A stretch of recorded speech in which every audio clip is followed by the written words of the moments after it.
Құрметті оқушы, бүгінгі сабағымыздың тақырыбы Абай ұлы ақын әрі ойшыл. Абай ақын ретінде алғашқы рет 19 ғасырдың 80 жылдарының орта кезінен бастап таныла бастады.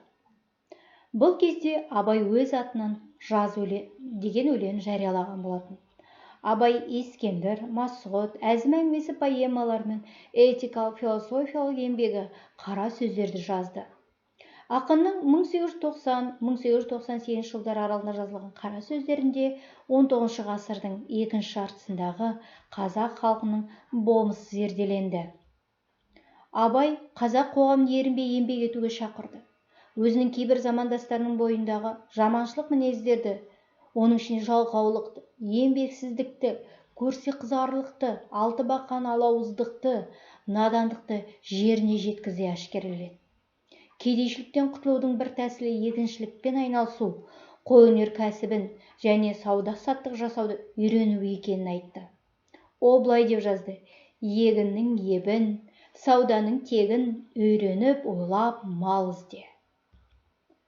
Абай қазақтарды мал өсірумен қоса сауда жасауды, белгілі бір кәсіп түрімен шұғылдануды үйрену қажеттігіне баса назар аударды.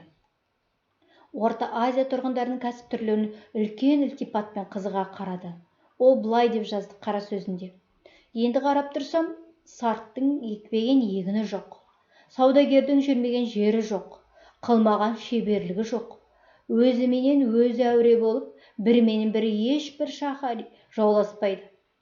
Орысқа қарамай тұрғанда қазақтың өлісінің ақыреттігін, терісінің киімін сол жеткізіп тұрды. Абай халыққа жаны ашымайтындар жек көрді. Байлардың қарапайым халыққа менсінбей қарау оның ашу-ызасын келтірді. Қоғамды прогресшіл түрде дамыту жолдарын үнемі іздестіріп отырды. Абай ел басқаруы, халық үшін қызмет ететін адал адамдар сайлануы тиіс деп есептеді. Ол өз төңірегіндегі адамдардың, жақындары мен шәкірттерінің бойындағы өз халқына риясыз берілгендікті, оның мүдделерін қорғау қасиеттерін қолдап отырды. Құрметті оқушы, жоғарыда айтылғандардың негізінде сізге берілетін тапсырма: Абай Құнанбай өлеңдерінің бөлінетін арнасын талдау.